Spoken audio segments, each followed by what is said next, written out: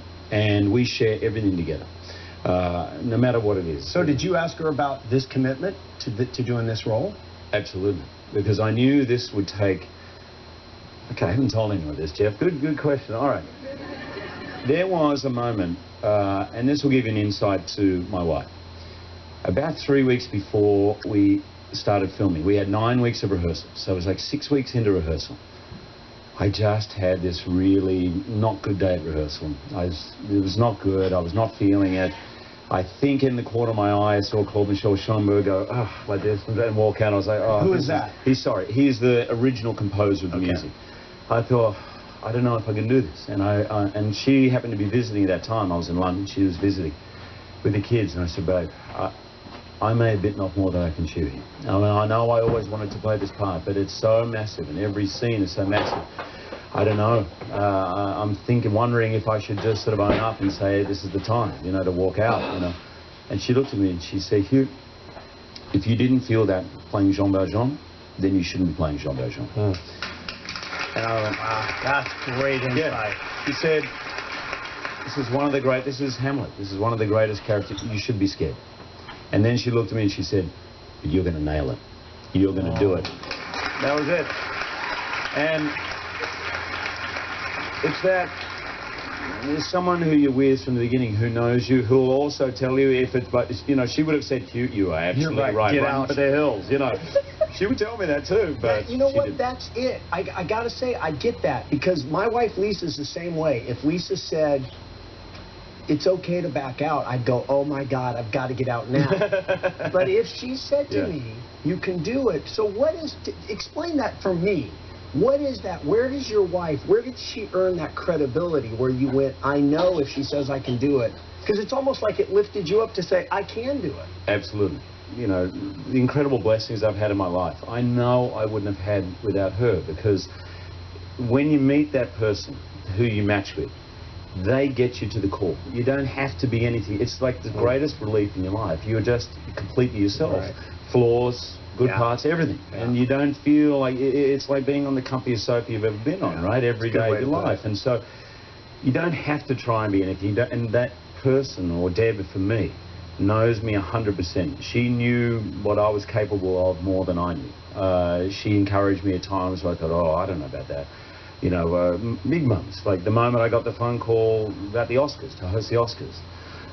It was actually quite funny, because I was sitting on the edge of my bed about 1 o'clock in the morning on a press tour in London. And I just hung up from Steven Spielberg, you know, and you got the call, and I said yes, and I put the phone down, and she came in, she said, are you all right? And I said, babe, you're about to get into bed with the host of the 81st Academy Awards. Hang on.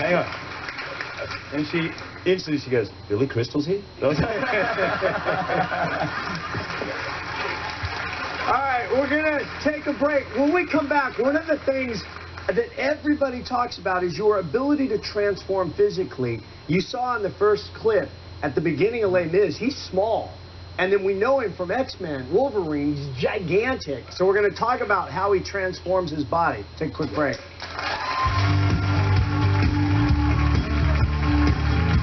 All right, so we're talking Les Mis today. It's crazy. God, to be Hugh Jackman. Just for 5 minutes.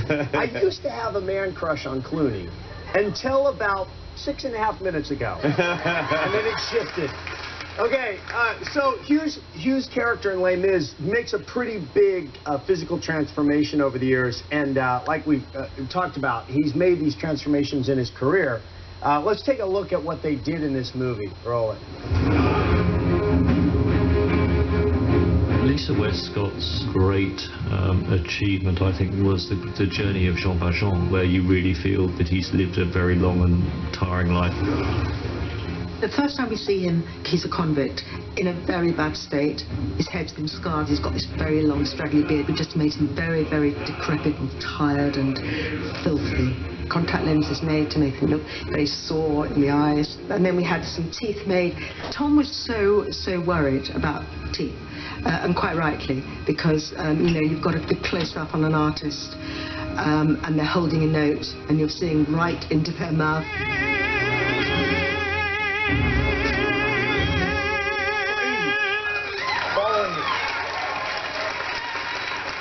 So, I feel like here's the thing, I think, because I want this movie to do well. I really do. I'm personally invested in this movie. I love that, thank you. But when I see that, and the vein popping on your head, and that was the scene where you talked about, where like, I am not that dude I thought I was, I'm going to change. Yes.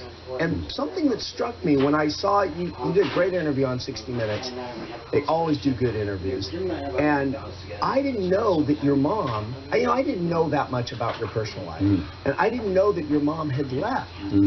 My mom, so I was 8, but my eldest sister was 5 kids. My eldest sister was 16. So, you know, anyone who's a parent knows that's a long time and that's a lot of heavy lifting. But she'd had some postnatal depression. And I think her mother was sick in London. So she went, I don't think she ever thought she was going for a long period of time. Okay. But she went over and then it just sort of elongated, you know, went on. And so I've always weirdly felt love from my mother. But my father was the one who, from age 8 onwards, really looked after me and the kid. And he's an incredible man. He's my Jean Valjean. But no, it really is. Is there a connection when you're growing up and you learn the value of having that presence that has impacted you in your marriage and your kids? Do you think 100%. that? Really? Yeah.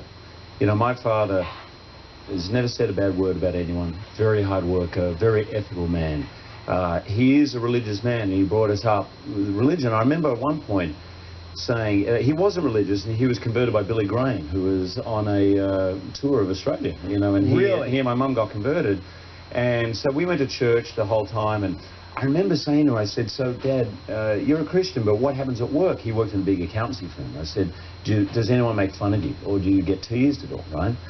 And he said, well, no, because for me, the religion you talk about really means nothing. It's religion in your actions that means everything. And that was my father.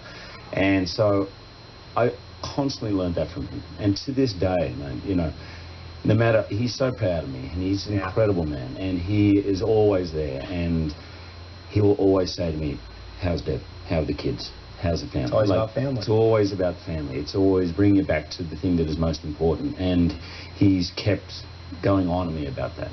And so and I know what he means. Keeps you level and family. Yeah, and he's just a humble man. He really is like Jean Valjean. I'm not nearly as humble as he is, you know. But he's sort of been my rock, and he's really been my guide, and I constantly hear him in my head, you know what I mean? Always with decisions in my life. He's an incredibly wise man. So tell me about the physical transformation. Yeah. How do you do it? Because there's a clip in this. If you didn't see the 60 Minutes interview and you're a Hugh Jackman fan, it's worth going online to check it out. They show him working out. He got a vein in his arm as big as my pinky. That I got from my mum. She's just very veiny, but listen, she is, sorry Mum, I mean that in the nicest way, but I've always believed, as an actor, your voice and your body are your instrument, right? Obviously your mind and your emotions as well. So I've always enjoyed that, you know, and weirdly, I worked at a gym for 4 years, right, before I became an actor, and I used to look at all those guys pumping iron, and I go, this is ridiculous, right? What's the point? When are you going to be pushing 350 pounds in your life? When does that ever happen, right? And I never worked out, and my first job, I had to work out. I was in prison, and I really got into just the challenge of changing my body. So on this, Tom Hooper, the director, who's genius, and he did The King's Speech, that movie, you know, he's amazing. And he said, I need you unrecognizable at the beginning. He said, obviously, he's known for his strength, but I want you emaciated. Now, you know enough about working out. My heart sank at that point. I was like, so basically you want me jacked and skinny, right? At the same time, it's the worst kind of body type possible to go for.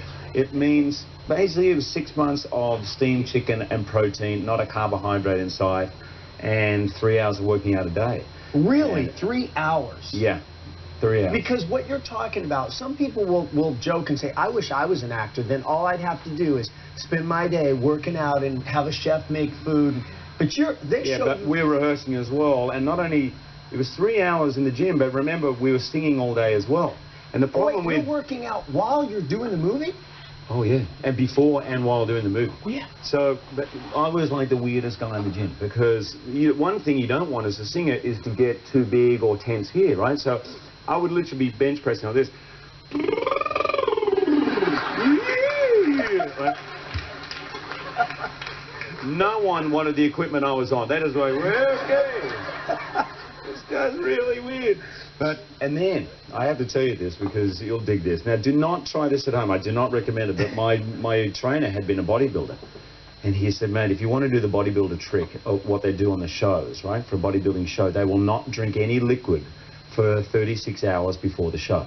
And what that is, you basically lose about 10 pounds of water weight. You've seen some of those photos that look incredibly sunken and here. That's all of this is water, right, on the skin. So you're completely dehydrated. Headache like you cannot believe. Seriously, even Russell was scared of me. Russell Crowe was scared of me that day. I was literally like the grumpiest I've ever been in my life. And then just before we sung, not liquid, but I would have the sweetest, sugary thing possible. And what that does is basically the first liquid is sugar. So it immediately goes to your veins. Your veins go, boom. That's what you saw, and you look unbelievable. You're geeking out, I can tell. Okay, so let me make sure I got this right. Yeah. You completely starve yourself of fluids. Yes. And then you drink pure sugar. Yeah. So you're just like, whoa. I don't want to, seriously, I don't want to mention any brands. But imagine the most sugary drink possible, even one with a little bit of energy in it. Okay. Right? Okay. And then you just have about this much of it, and you are just, whoa. You are ready to rip people's heads off. Yeah. Perfect segue. We'll talk about Wolverine when we come back. We'll be right back. You're nominated for everything. You're nominated. This movie's nominated. A song from Les Mis is nominated. Yeah, no, actually, it's one of the... I'm glad it's not my first movie because I really am soaking it in. And I said to someone jokingly on a show the other day, I said, I'm going to go straight either to the casino or get a lottery ticket or buy an instant scratchy. And I got back to the hotel last night at the Peninsula and they'd left me directions to the casino, a lottery ticket and the lotto. And I scratched the lottery ticket and I won $5. I'm like... Trust me, no one wins on the scratchies. how do you take, you've talked about this being the role of a lifetime. And I'm guessing it's because of the character and the music, just everything. This is one of those rare opportunities. And also, weirdly, man, not that I expected or planned it this way, but my career's gone in a movie direction and in a musical or theatre direction.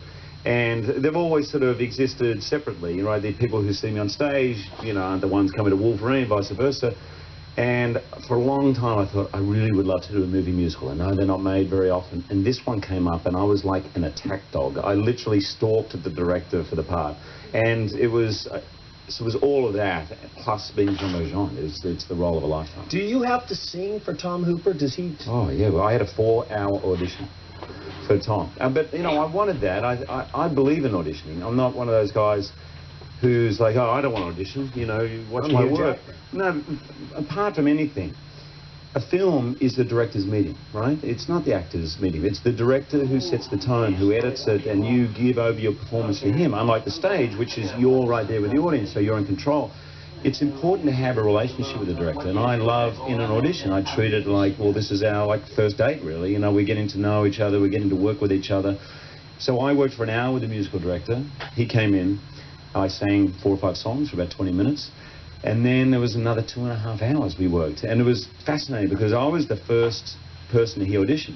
So for Tom, it was like getting his head around how to make this. And as soon as we started, like he was sitting over in the corner, I sang, he goes, okay, great. Now, I've got to imagine on the camera, I'm not sure how I'm going to film this, but I have a feeling, and he literally moved his chair over, and he goes, let's just start back at the first song. All right, just go for it. Wow. Yeah, it was a bit like that. I'm like, okay. It was like a first date straight to the 10th date, right? You know? In that moment, though, even for you, who has done so much, is there excitement in the sense, almost like it's the first time of, man, this is happening. I'm with Hooper. Yeah. He's an Academy Award director, and I'm in this. It's beyond exciting. And Tom is someone who just keeps going and going until he's literally got blood out of a stone, and I love that. You know, I like to work that way, and it was just thrilling. It was a thrilling experience to work with him, and also, I already knew, because he'd decided, his condition for making the film was that we would sing live. So I knew the experience we were having in the audition was exactly what it was going to be like. And you would sing it 20, 30 times sometimes. Oh, yeah, yeah. How do you take this pure, incredible experience where you've kind of merged a little bit of Wolverine and musical theater into a thing that has some guts to it, right, and then not get lost in the, will I be nominated for an Academy Award, and if I am, will I win? Because that's what the next phase will be. Yeah, look, I was talking about my dad, right? My dad was an accountant at Price Waterhouse, right? His entire working life. And in Sydney, we get a delay of the Oscars, right? So we'd watch it on the Monday night, and we'd always sit down, the whole family. When the accountants from Price Waterhouse came on the stage, we were up and cheering. We were like, that was the greatest Oscar moment that ever happened in our household. I went to the Oscars in 2001. I was invited. I was a nobody, and I went along, and I literally took a photo of the guys in the briefcase, thinking, Dad, I don't think I'll ever get back here. Just wanted you to know. So, you know, look, all of the other stuff, you can't buy into it. It's fantastic. I know there are some actors who will say, you know, I shun that, I don't believe in it, and in a way I understand and what they're saying. I won't be one of those guys for the record. You know, I do not take, you know, nominations lightly, and I appreciate them very much because generally they're coming from your peers. And seriously, musicals don't get made very often. Yeah. If the musical gets some love in that way, and hopefully, you know, the people who write the checks go, all right, let's make a few more. As long as I'm in it, I'm happy. You know? All right, so we're going to take a break. 2 things left with Hugh. Little game called Fact or Fiction. Things that we found out about Hugh that may be true, maybe not. And then we'll wrap it up with my favorite part of having somebody like Hugh on. Book of questions. Gives me permission to ask him basically anything. All right, we'll be right back. All right, so a couple things to cover in this act. First of all, X-Men, Wolverine. Yep. You just finished shooting another one? The Wolverine. Wow, look at that shot. Now, my mom, you see my mom there. Your mom is all over that. Yeah, now, my mom's all over that. So, to get that look, is that where, would you also kind of dehydrate, or are you able to eat some carbs? I did dehydrate for that one as well. But... How much of that is you? It's all me, man. Really? Yeah. It's so annoying. Outside of people assume. It's all me, man. It bothers you that people think that that's been helped out? Yeah, because it was brutal getting there. And by the way, I asked the company if they could just get... I said, you're spending millions on special effects. Just help me out. I want to eat pizza, drink beer. And they said no. So whenever... Anyway, but for that kind of body, I had to go up in weight. Big, lift big and heavy, then strip down. So that's another whole. We can geek out over that one. That'll work out later if you want. But so are you surprised that Wolverine, it ignited you? Yeah, it was a surprise to everyone, not just me. I don't think anybody understood how popular the series was. You know, this was early days of the internet. People didn't really understand. Even Comic-Con was kind of a small deal back then. And comic book movies were non-existent. Yeah. So Brian Singer, the director, really kind of reignited it. And it was a shock. I could tell it was a shock. I mean, literally, I had calls from the studio at 7 o'clock in the morning on a Saturday morning, and they were drunk, still drunk from the night before, you know. I'm kidding. They were very excited. It was like... Meaning that the Friday night, the movie's open, you know, normally, Hollywood, they understand. They do tracking, the market research. Usually they know what's going to happen on a weekend. No one expected this. It came out of the blue. And for me, my life kind of changed immediately. In fact, I was shooting a film the next day. I was shooting Kate and Leopold, and I walked out of my trailer, and there were all these paparazzi. It was like 20 paparazzi, and I was walking down, and I was like, wow, who's here? What's going on? I was like, oh, right. Really? That fast? Oh, yeah. It was just, it completely changed everything, All right, let's play a little quick fact or fiction. Yep. True or false? Don't answer yet. You guys answer. Hugh peed himself on stage while performing in a musical. Fact? False. What do you say? True or false? Wow, it's 50-50. True or false? True. True. Sorry about it. All right. I'm guessing this would have been when you were younger, worked as a clown at children's parties. If you believe that's true, let me hear it. If you believe that's false. A little more false on that. True or false? True. True. Damn. I hired for $50 the clown outfit. I still have it. I'm sorry, those people. I will get it back to you wherever you are. Really? Yeah. All right, one more. I gave up. I literally gave up when I was at an 8-year-old party. Now, I was smart enough to know I was a bad clown, right? So I would do 3-year-old, 4-year-old parties, easy. I went to an 8-year-old party, and about 5 minutes in, because, you know, the parents hire you so that they can drink, right? So, and you look after 15 kids, right? So literally this kid goes, "You're terrible. Mom, I hate this clown. He's got no trick." Shut up, kid. And I used to juggle, not only 3 things, not even 4 or 5. I used to juggle, and I'd juggle eggs, right, you know, and literally they're like, "Yeah, who cares?" So I started smashing them on my head, and they're like, "That's cool." So I'm literally smashing. Terrible. Time to get out. That was the last one, yeah. All right, one more. True or false, took barista lessons?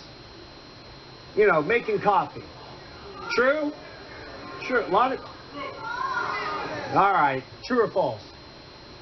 Somewhere in between. I have had 1 lesson.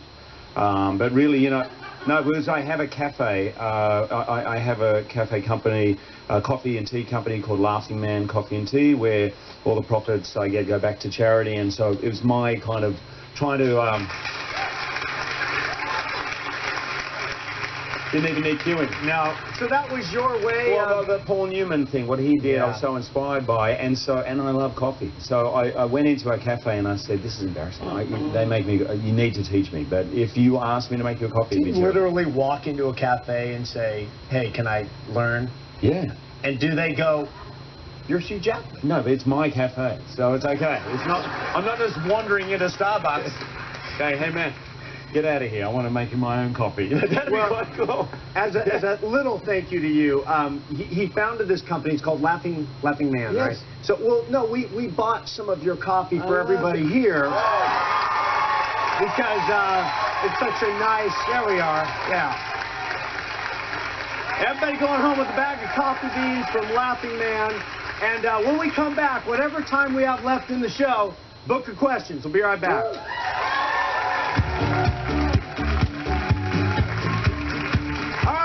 Get rid of the music. We have 2 minutes and 50 seconds left for the book of questions. Let's just see. All right, if you were able to live to the age of 90 and retain either the body or the mind of a 30-year-old for the last 60 years, so at 30, your mind or your body goes, which do you keep? Mind. The mind. Okay. Sure.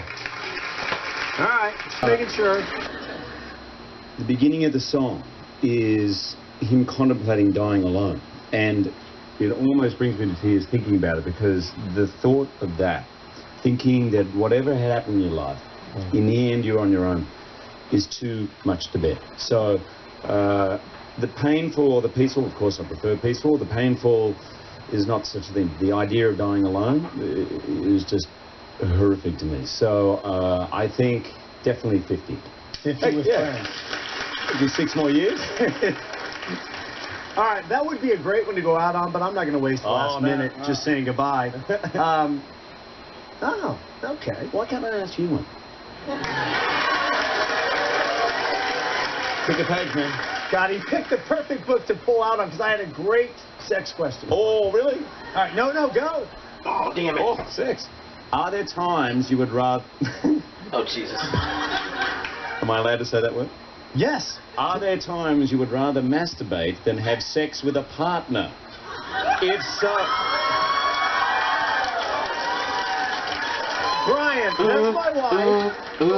Now, Hugh, what do you think? Oh, boy. If so, when, by the way? Well, wait, just think. Look at my wife. Never in a million years. Never in a million years.